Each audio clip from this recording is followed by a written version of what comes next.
was a death that barely flickered across the headlines, another case filed away under the weight of everyday violence.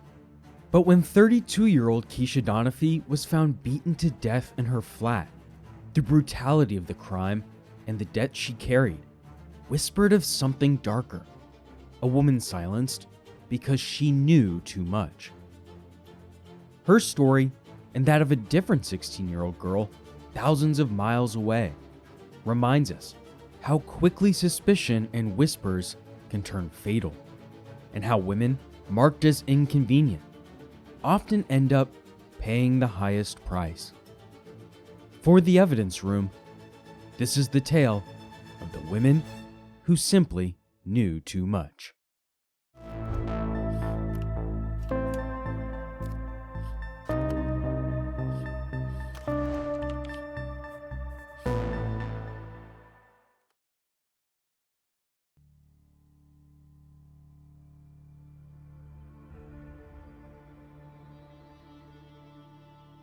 Kiesha Donaghy's story is one of those tragedies that slipped quickly through the cracks, noticed only in passing headlines before vanishing from the news cycle completely.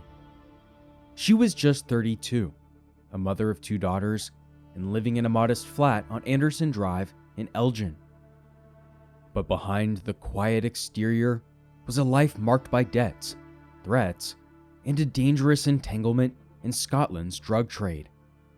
Family described her as someone who lost her footing after her grandmother's death, and what followed was a spiral that brought her into the orbit of dealers across Moray and the Highlands. By the autumn of 2023, Kiesha was heavily in arrears. Rumors put her debts at £20,000, with at least £1,000 owed locally, and she had already received multiple threatening calls. On November 15th, her final day alive, neighbors heard her shouting in fear, followed by a heavy thud and the sound of her dog barking, then whining.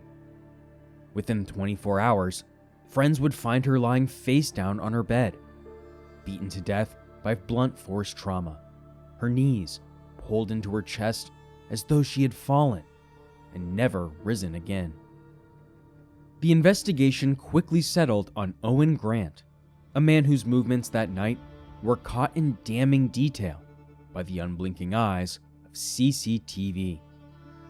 He was filmed near Kiesha's flat, in the crucial window of her death, later disposing of a bag investigators believe held the weapon, and finally flashing cash at a convenience store despite being behind on his own rent. Witnesses remembered the argument, the desperate cries of "no, no, no," the chilling quiet that followed. Yet the evidence that might have sealed the case, a bloody handprint on the wall, a missing bag, those remained elusive. In Kiesha's hidden flat stash, police uncovered £1,000, a crucial reminder that money and drugs were never far from her orbit, and with them, the people who stood to profit from her silence. For some, that silence may have been worth killing for. The weight of the evidence against Owen Grant built piece by piece until it became undeniable. Forensic teams found a bloody handprint smeared on Kiesha's wall, later matched to Grant, along with his passport inexplicably left inside her flat. Her body carried fractures to her index and ring fingers, injuries the pathologist called, quote, sinister, consistent with torture, suggesting that whoever had killed her had tried to extract information before delivering the fatal blows. There were no signs of forced entry, which meant Kiesha likely let her killer in, either out of trust, fear, or resignation. Meanwhile, the aforementioned CCTV told its own story.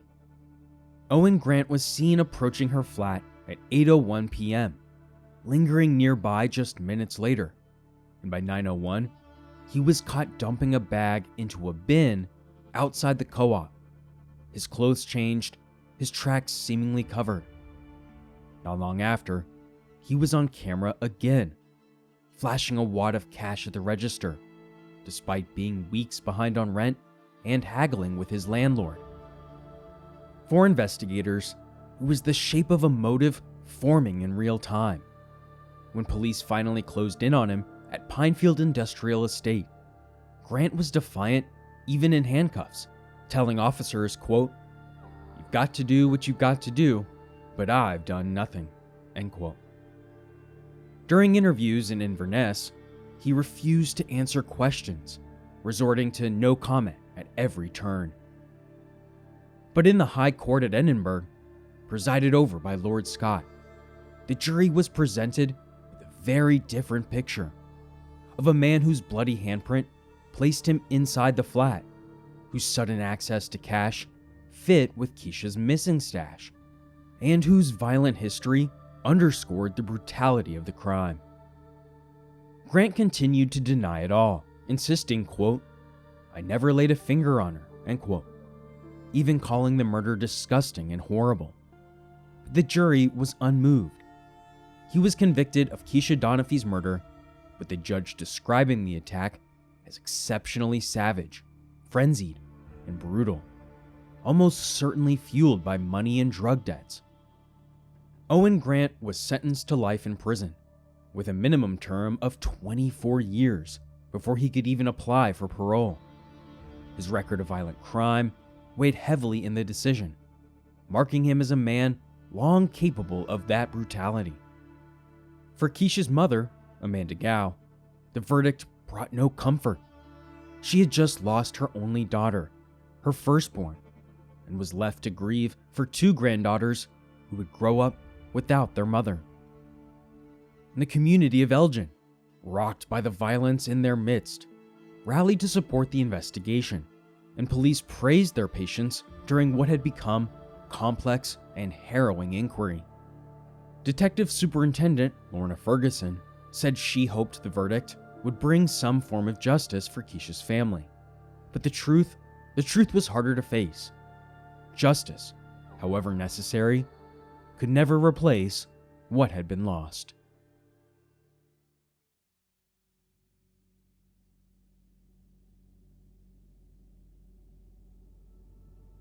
The very similar story of Martha Puebla is one of the starkest examples of how a single misstep in an investigation can cost an innocent young woman her life. At just 16 years old, Martha lived with her parents in Sun Valley, a community overshadowed by the violence of the Vineland Boys, a gang that made its name in drug trafficking and intimidation. She had not asked to be caught up in their world, but in November of 2002, her name was thrust into the gang war she had no part in starting. Detectives assigned to that case, eager to break the Vargas murder investigation, used Martha Puebla's name in a ruse designed to rattle a suspect. It was a gamble that backfired catastrophically. By presenting a gang member, Jose Peps Ledesma, with a forged witness statement allegedly signed by Martha, they inadvertently marked her as a snitch. In the rules of gangland justice, that was a death sentence. To understand it, we have to go back to the beginning. The tragedy began with the murder of Christian Vargas, shot dead outside Martha's home on November 27, 2002. With his blood pooled in the car, police zeroed in on Ledesma and his associate, Mario Catalan. The case looked airtight. Weapons stashed under a mattress, gang correspondence, and their hasty flight to Tijuana. But what detectives didn't realize was that their interrogation tactics had shifted the danger from the suspects back onto Martha Puebla. When Ledesma was shown the doctored lineup with Martha's name scribbled beneath his circled photo, the damage was already done. He denied knowing her, mocking the police, and gave nothing away. But back inside the gang, whispers spread. A jailhouse call recorded Ledesma instructing his associates to deal with the girl who had, quote, dropped dimes. Her name was never said outright, but M was enough. The message was unmistakable. Martha Puebla had to disappear. In the months that followed, Martha Puebla lived under a shadow of a threat she could feel closing in. She confided to friends that she was being called a snitch, that Vineland Boys members were circling, watching, waiting. She admitted she was terrified of what they might do, but the most bitter irony is that she had done nothing to put them away. When asked about Vargas's murder, she denied seeing anything, even warning her friend not to cooperate with police. Far from betraying the gang, Martha had actually tried to protect them, but it didn't matter. Once the label of informant had been attached to her name, it became irreversible. Within months, her fate was sealed by a single forged statement, and by a gang eager to make an example of her. On May 1st, 2003, Martha Puebla was called into court to testify in the Vargas murder case. At just 16, she took the stand and told the truth as plainly as she could. She had not seen the shooter. She had not witnessed much of anything at all, but her testimony meant nothing.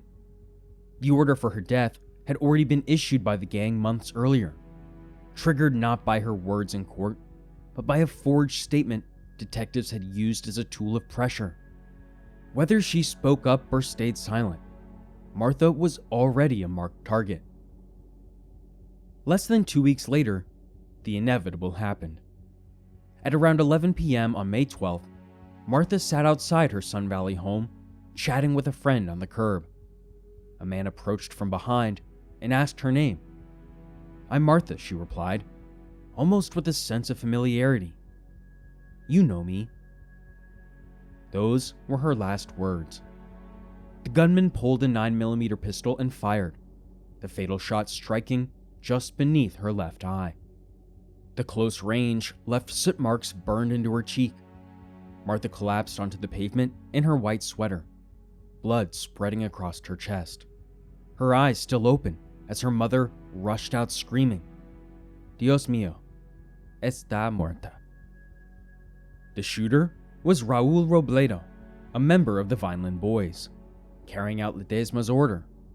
In the immediate aftermath, 2 detectives, Pinner and Rodriguez, swarmed the scene, unaware that their own ruse months earlier had set this chain of events in motion.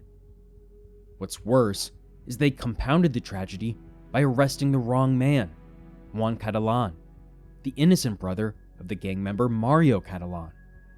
Eyewitness testimony was manipulated and photo lineups were doctored, Juan begging investigators to believe he was nowhere near the scene. Only months later, his alibi would finally be confirmed in extraordinary fashion. Random television footage and outtakes from the show Curb Your Enthusiasm proved he was at Dodger Stadium when Martha was killed. While it saved his life, he spent 5 months in jail before winning a settlement, another casualty of the LAPD's desperate missteps. By 2004, the case was too big for local authorities to contain. Federal prosecutors took over, folding Martha's murder into a sweeping RICO case against the Vineland Boys. Eventually, the truth surfaced. Jose Pips Ledesma had ordered the hit from jail. Javier Coaxter Covarrubias had coordinated it, and Raul Robledo had pulled the trigger. All 3 accepted life sentences to avoid the death penalty, and another associate fled to Mexico and still remains a fugitive. The outcome offered some form of justice, but for Martha's family, it was all hollow. They had just lost a daughter, and not because she betrayed anyone, but because the system designed to protect her had failed in the most reckless way imaginable. Her parents later sued the LAPD, accusing detectives of negligence for exposing her name and never warning her that she would be in danger. Their grief struck a chord beyond the courtroom too. Martha Puebla had not been a snitch. In reality, she had tried to protect the very men who would later orchestrate her death. In the end, the stories of Kiesha Donaghy and Martha Puebla reveal a very grim pattern.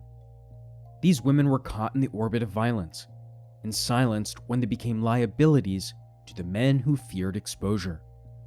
Kiesha, ensnared by drug debts, was lured into her own flat and beaten to death with a brutality that suggested way more than just anger. It suggested a message.